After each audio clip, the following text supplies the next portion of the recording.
and welcome back to the channel, or welcome to the channel, whichever one it may be. And if you are new here, please feel free to like, subscribe, comment, do all those wonderful things, and just let me know what you think. I actually got my intro this time around. That's great.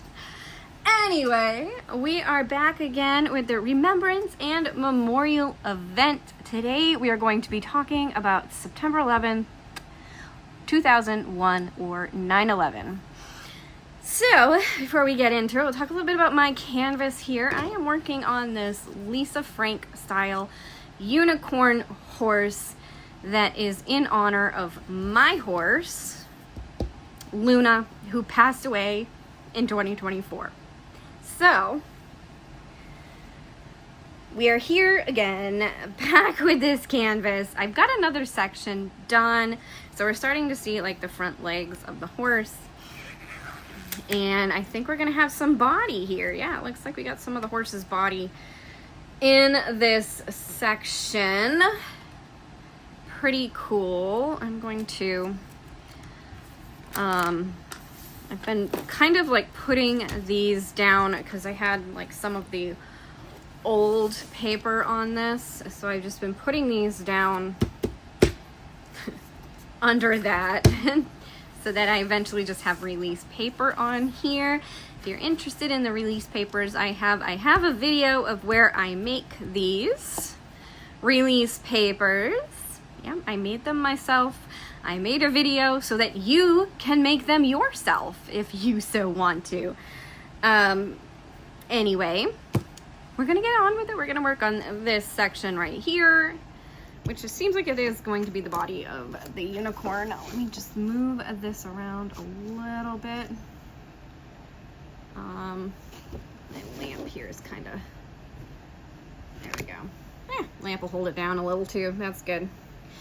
All right, so this canvas has been a little fun as far as the symbols go, but I've been making it work. Today is September 10th. Tomorrow is actually September 11th. So tomorrow is the day that we will do our, technically the country does its own remembrance and memorial of September 11th. So let's see, I am going to be using a Diamond Art Club pen. I've been using it, but I'm using putty.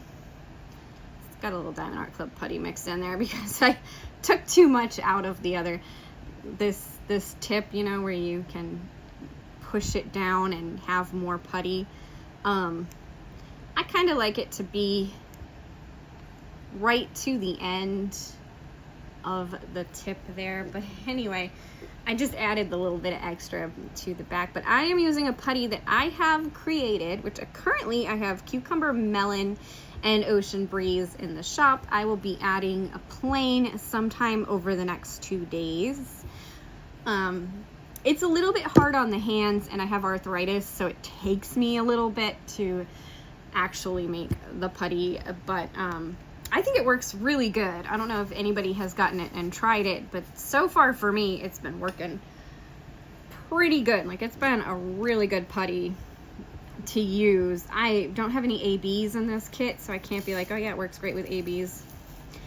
And last night, while I was working, I accidentally mixed 2 colors. So there's 2 colors here. Also, I am using trays from my own shop. This is the no washi version. I'm gonna be adding a higher size no washi tray to the shop. Again, over the next couple of days, I have to do a test print on them. I think my printer is actually gonna be free to do a test print because the other printer is gonna be busy printing, but this one is gonna actually be free. So, if you are interested in these trays with the no washi style, but you'd like something with a higher side on it, I'm gonna be creating that, and it will be in the shop over the next couple of days, so you can go ahead and check that out. That's Truvampire art over on Etsy. Link is always in the description. I don't know if those links work or not. I mean, they kind of like auto-generate through YouTube, so I don't know if they work or not. I hope they work. I haven't gone back through and checked them though, but I hope they work. Anyway, let's get into the bulk of today's video, which is going to be September 11th. I'm going to be using my other phone so I can read on this. All right. The September 11 attacks, also known as 9/11, were 4 coordinated terrorist attacks on the United States by Al-Qaeda.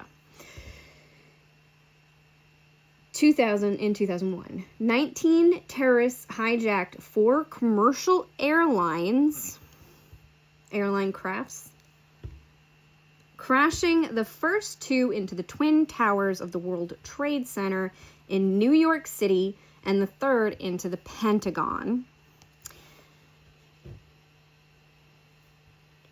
The 4th plane crashed in rural Pennsylvania during a passenger revolt in response to the attacks.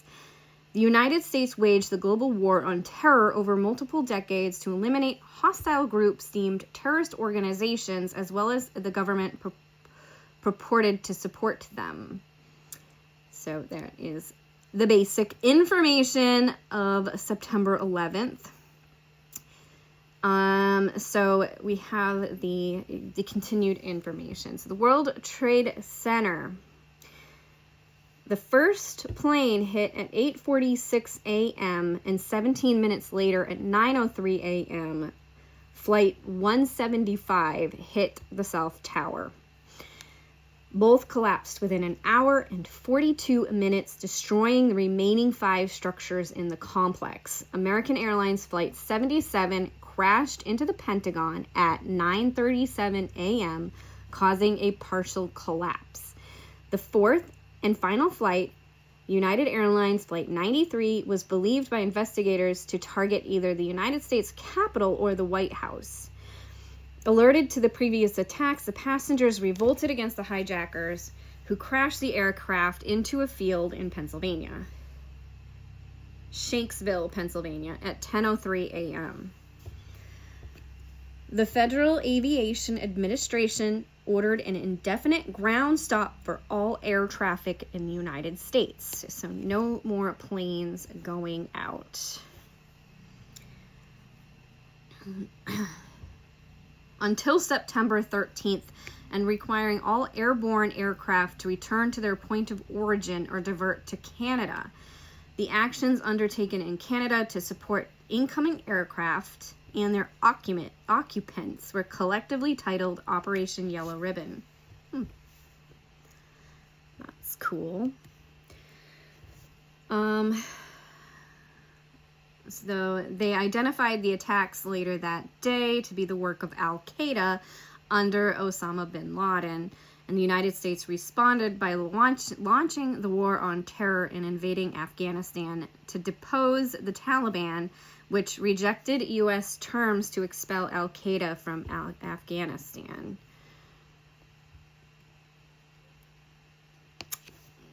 And so it was a nearly decade-long manhunt for bin Laden, which was concluded in May of 2011. So that was a while. 2001 to 2011 is 10 years to catch that guy. Another 8 years until the agreement was made in February 2020 for America and NATO troops to withdraw from the country. Wow. All right, so the attacks, the September 11 attacks, killed 2,977 people, injured 1,000 more, and gave rise to substantial long-term health consequences, while also causing at least $10 billion in infrastructure and property damage. I thought I saw it. There we go.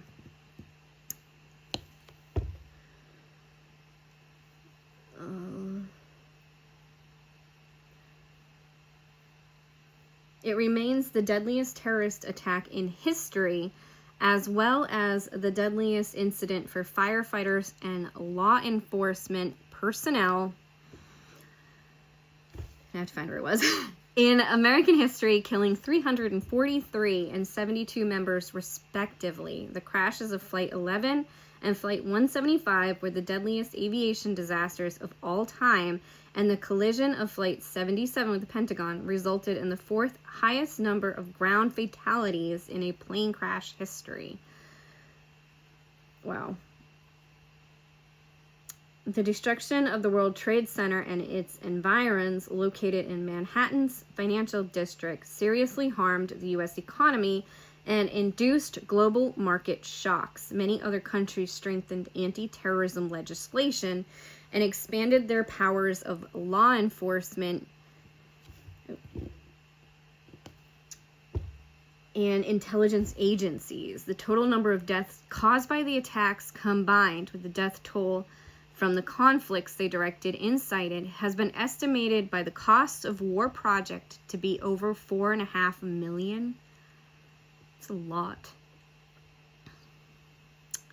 Cleanup of the World Trade Center was completed in May 2002, while the Pentagon was repaired within a year. After delays in the design of the replacement complex, 6 new buildings were planned to replace the lost towers, along with a museum and memorial dedicated to those who were killed or injured in the attacks. The tallest building, One World Trade Center, began construction in 2006, opening in 2014. Memorials to the attacks include the National September 11 Memorial and Museum in New York City, the Pentagon Memorial in Arlington County, Virginia, and the Flight 93 National Memorial at the Pennsylvania crash site. Oh, that's cool.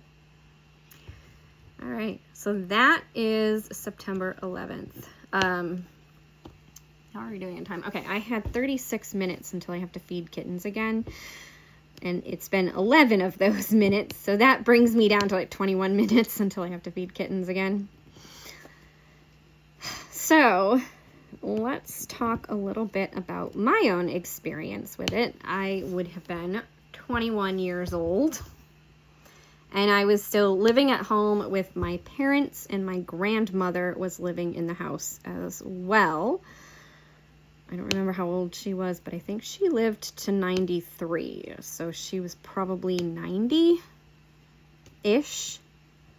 at that point.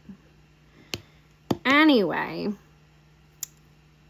I don't remember if my mom called me first and said something happened, go record the news, or if my grandmother had wanted to watch the news. I know she wanted to watch TV and she had asked me to turn the TV on.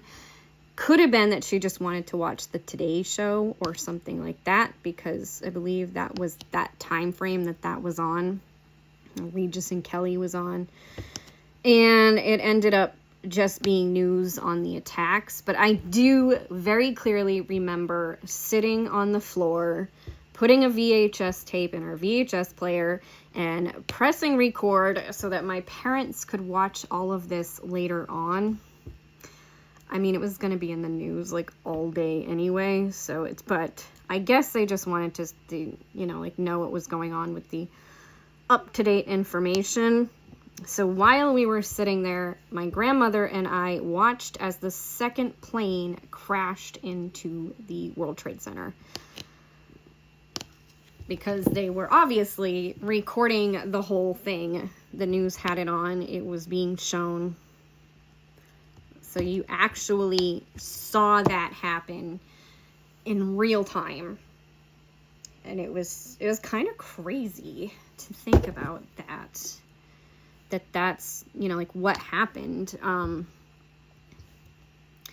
thinking back on it. What a crazy day and crazy time that was. And I think the biggest impact to me in my life, obviously, it's a very big impact to a lot of people, but being in Massachusetts, obviously it wasn't directly affected by it.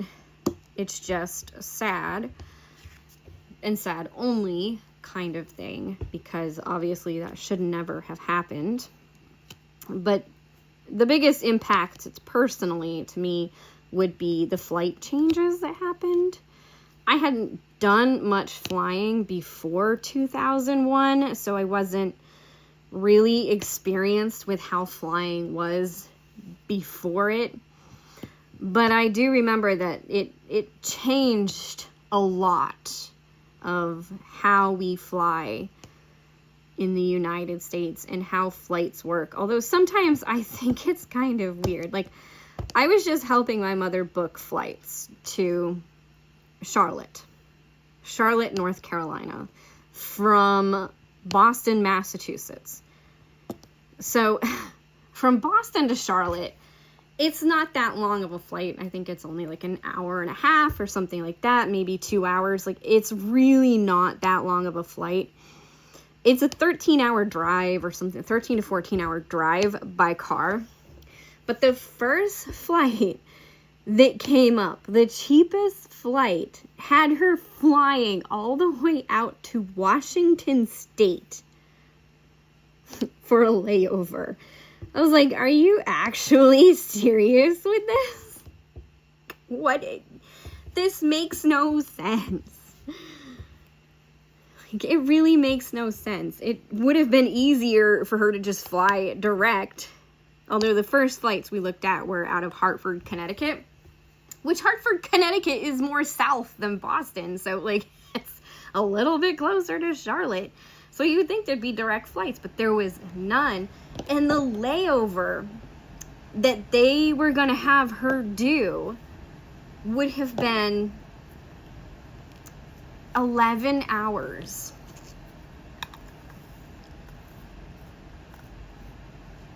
But yeah, going back to September 11th itself, I mean, obviously it was a big impact on the United States, and I will never forget that, sitting there in front of the TV with my grandmother watching TV and just, you know, seeing this happen in real time.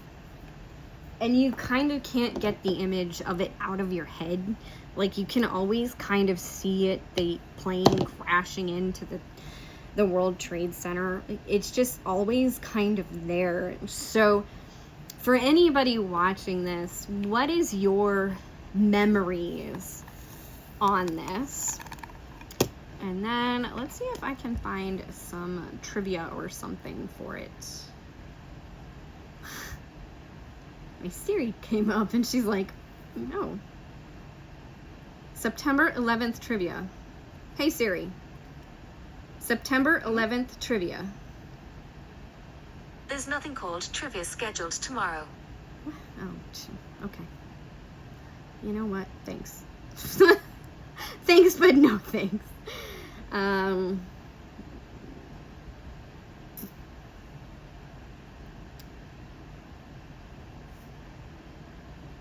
right. Here we go. Facts. Just some facts. All right. What was the World Trade Center? The World Trade Center was a 16-acre commercial complex in Lower Manhattan and contained 7 buildings, a large plaza, and an underground shopping mall that connected 6 of the buildings. The centerpieces of the complex were the Twin Towers. On September 11th, the entire complex was destroyed in the terrorist attack. Okay. So what were the Twin Towers? The Twin Towers were the tallest buildings in New York City at 110 stories each. 1 WTC, the North Tower, and 2 WTC, the South Tower, provided nearly 10 million square feet of office space for about 35,000 people and 430 companies. Wow. That is crazy. I don't see any of this symbol. Oh, there's one. One. Right there. Okay. And we'll just do a little bit of time in painting because this is supposed to be a whip and chat. I hope you're enjoying these whip and chats here with the Remembrance and Memorial. All right. I don't know if I like these. I kind of already know they came from Afghanistan, the Al-Qaeda. What else do we have? 9/11 Memorial. Wow. That's pretty cool looking. Let's look at the images of the memorial. So that's the one in Manhattan. Okay.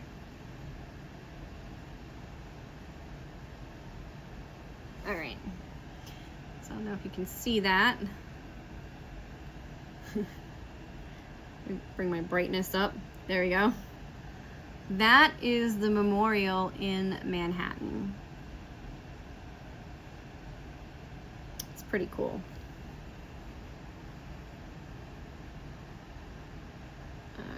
So the 9/11 Memorial and Museum at the World Trade Center site in New York City honors the victims of 9/11 attacks and the 1993 World Trade Center bombing. Oh, that's pretty good. And it's a memorial for both. Well, that was weird. That was really weird. The camera just moved on its own. Maybe it was me, I don't know.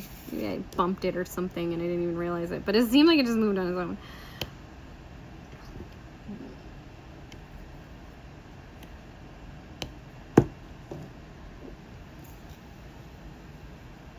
Oh, I think that is one right here as well.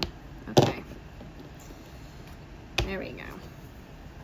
Sometimes it's so hard to see like what color I'm working on, but not a lot of colors getting done because I'm doing a lot more reading, I guess. So the memorial's key features include a reflecting pool. 2 vast reflecting pools occupy the space where the Twin Towers once stood. So that's the reflecting pools in the picture. Each pool features a large waterfall, the largest man-made waterfalls in North America, cascading into a void at the center. The names of those killed in the attacks are inscribed in bronze around the edges of the pool. Is that this color? Yeah. There's like 2 symbols that look very close to each other.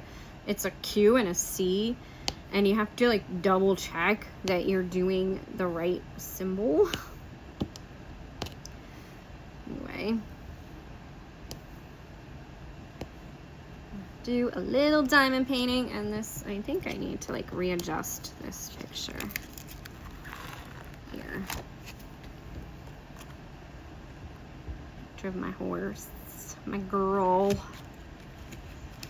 I do miss her, and I feel bad because we like left Florida and then she passed away shortly after we left Florida, and it's like I just wish I could have been there for her, and because we moved I couldn't, and I had plans to go see her like exactly a month after she passed is when I was going to be going down to visit her. It's just crazy how life kind of works out that way, that obviously that didn't end up happening because she passed away. But yeah, you can almost see her face there, just a little bit of her head.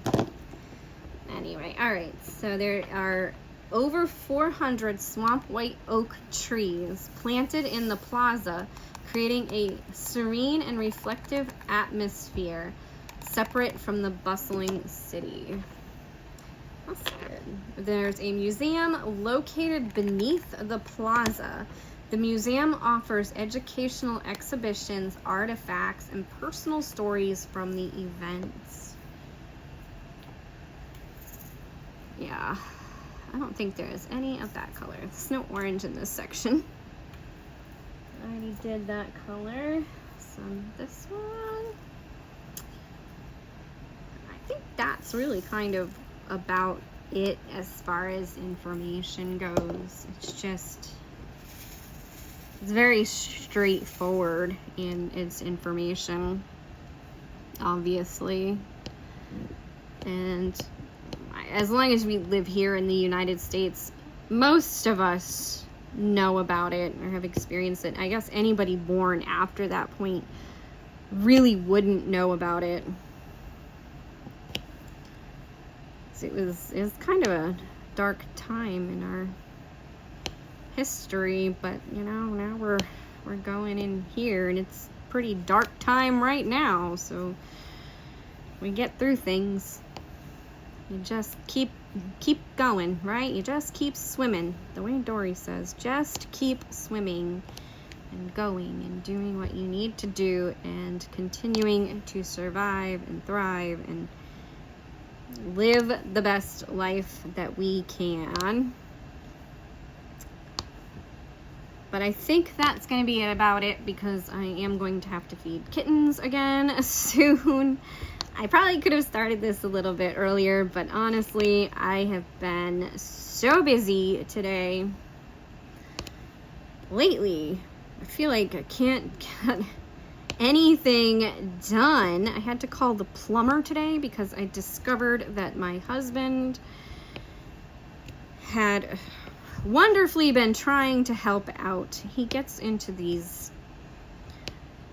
I don't know if it's like an autism thing, because I don't know if he's on the spectrum or not, or it could be an ADHD thing. I don't know anything about those.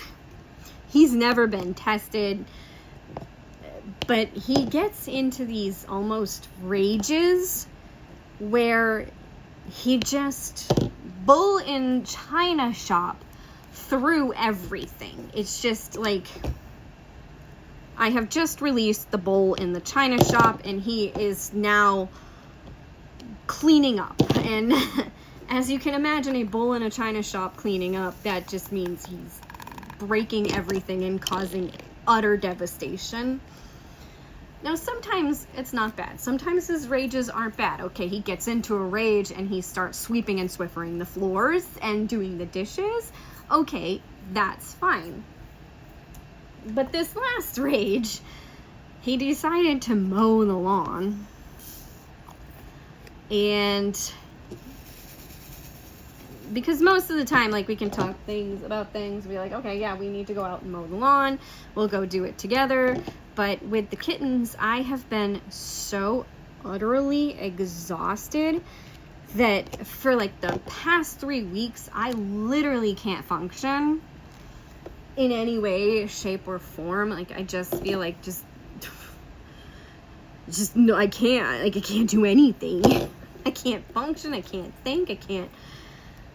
And so now that the kittens are on every 4-hour feeds and we have started the weaning process, today the kittens told me they were ready to start the weaning process. And so we have started the weaning process, which means we're getting there. They'll be 4 weeks old tomorrow. Or, I guess it's technically tomorrow they'll be 4 weeks old. But then, like, they were born on a Friday, so is it a Friday that they're 4 weeks old? But no, I think they're 4 weeks old on a Thursday, because, like, Friday to Thursday would be 1 week, so they'll be 4 weeks old. Anyway, and at 4 weeks old is, generally speaking, when you start the weaning process for kittens. I keep finding this, like, one color.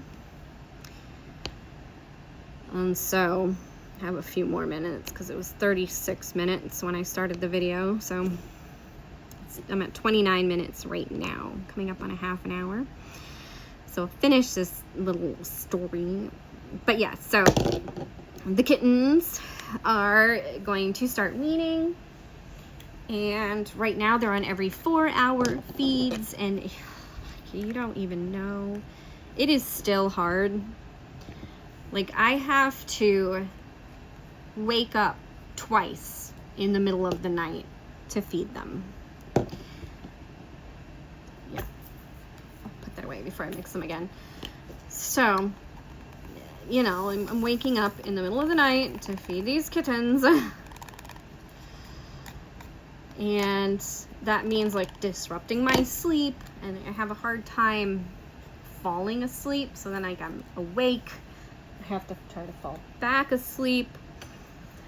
Rebel has decided that he's now back to snuggle buddying with me at night, and like as much as I love it, and I absolutely do love it, it also makes it harder for me to sleep because of where he sleeps. So I don't want to worry about rolling over on him, as well as the fact that he is literally pushing me off the bed. So I have to like readjust him. Every time I come back to bed, I have to move him over, and he's pretty good about it. Like, he's fine with me just picking him up and moving him over. But then I also have to be aware that my husband's sleeping on the other side of the bed, and my husband gets so annoyed that the cat is sleeping there. And I'm like, dude, he doesn't even disrupt your side of the bed. Like, he's only ever on my side of the bed. So why does it bother him that the cat's sleeping in the bed? Is it because the cat, like, I prefer the cat? I don't know. I prefer to snuggle with the cat than him because the cat doesn't snore. I don't know.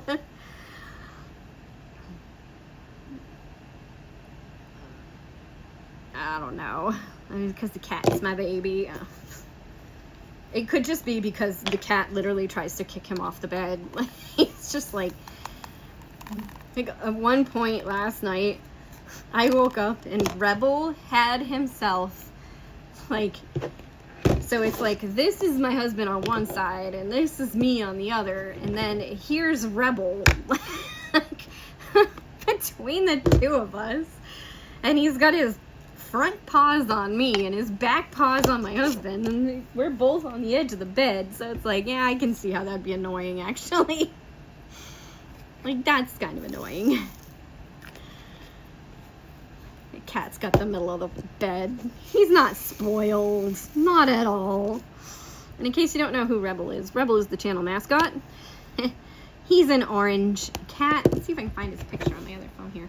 Perfect. There he is. That's Rebel. He's an orange cat, and he is a typical orange cat in that he is extra spicy. But he is also not a typical orange cat in the fact that Rebel has a brain. We think he stole the orange cat brain cell, and he's just not giving it up. He's not giving any other orange cats a chance. You know what's kind of annoying about these symbols, and I never really thought about it, and honestly, I'm not going to let it bother me that much. But they've got these round, this round around each symbol. And the drill kinda is just slightly smaller than that. So it shows up in one corner of each of these spots. But anyway, I think that is probably it for today. Let me know in the comments what you thought of today's video and your experience on 9/11, if it's something that you experienced, if you're from the US, even if you're from outside of the US, what your experience of it was. And yeah, that's about it. I hope you have enjoyed, and thank you for watching.